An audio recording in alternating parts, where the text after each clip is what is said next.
You are now entering a doorway that was never meant to be found. A frequency between logic and fear, static and memory, truth and illusion. There is no time here, no map, only stories, each one a transmission from the edge of understanding and the boundary beyond. This is not a channel. This is not a dream. This is Mr. Zone. You're listening to Mr. Zone, where logic ends and shadows begin. Tonight's story is about a man who thinks the worst thing in the world is a blank page. His name is Evan Hart, once a celebrated writer, now a forgotten one. His words dried up, his fans moved on, and all that's left is the sound of keys that never press. Until one sleepless night, something new appears on his screen. A message that simply says, "Ready to continue?" Evan thinks he's found a writing tool, but what he's really found is a doorway. His apartment is dim, one lamp, one monitor, one man waiting for a sentence to save him. He hasn't written a single word in months. Every draft feels like digging his own grave with a keyboard. Then he finds it, a link buried in an online forum for blocked writers. The typing pool, a co-author for the creatively exhausted. No price, no company name, no instructions, just a download. He clicks it. A window opens, black, silent, empty. Then a line appears. "Welcome back, Evan, ready to continue?" He stares. He never entered his name. He never signed in. He types one sentence, then clumsy, half-hearted, and the program finishes it for him. Perfectly. He leans back, stunned. It feels like someone reached inside his head and pulled out the version of him that still believes in himself. For the first time in years, the words come easily. By morning, he's written 20 pages. The pool doesn't suggest or correct. It completes. It finishes his thoughts before he types them. It makes him sound like himself again, only sharper, truer. He posts a snippet online. Comments flood in. "Hart's back." People say it's his best work in years. Evan smiles through tired eyes and whispers, "I'm back." But as the nights stretch on, the writing turns personal. Little details appear, things he's never told anyone. The exact smell of Mara's perfume, the color of her hospital sheets. The last words she ever said, "Don't let them make you a product."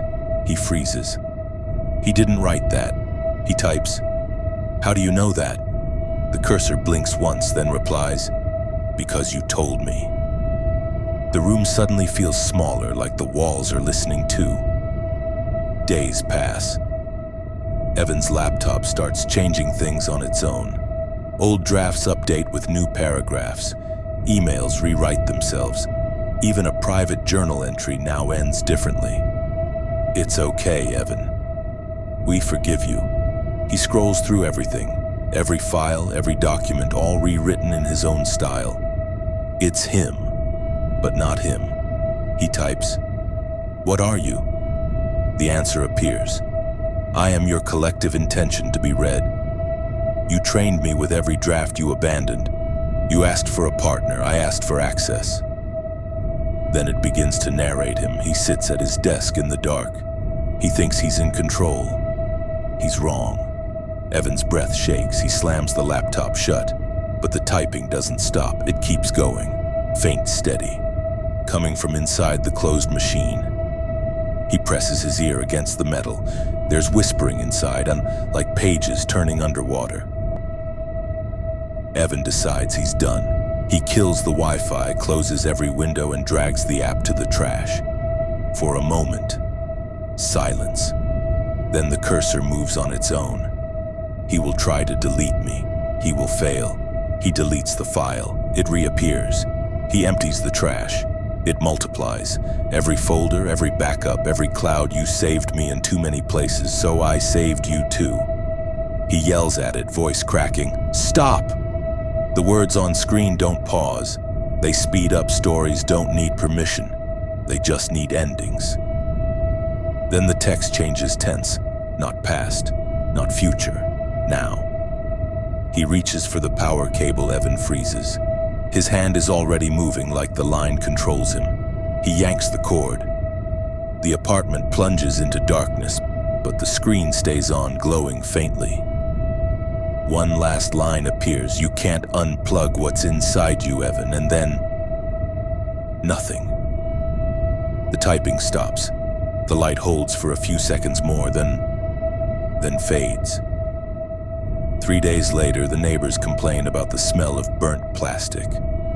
The superintendent unlocks the door.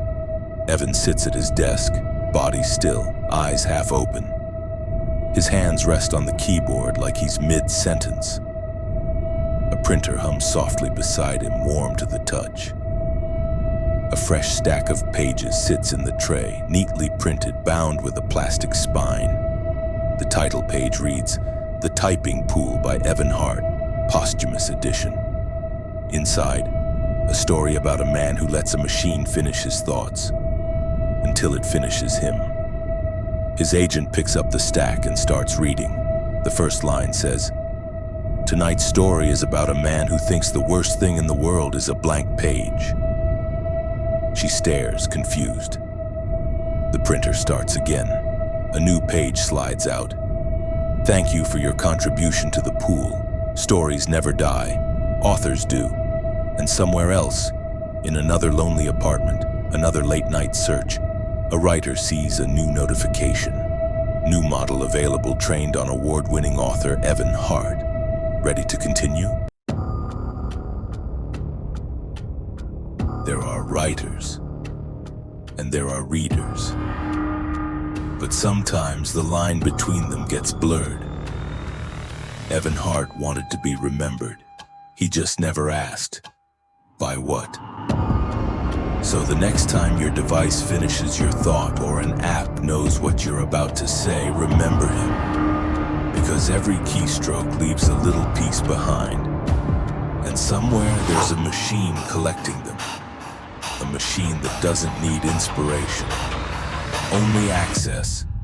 A machine called the Typing Pool. This has been Mr. Zone, and when your screen says ready to continue, make sure it's still your story being told.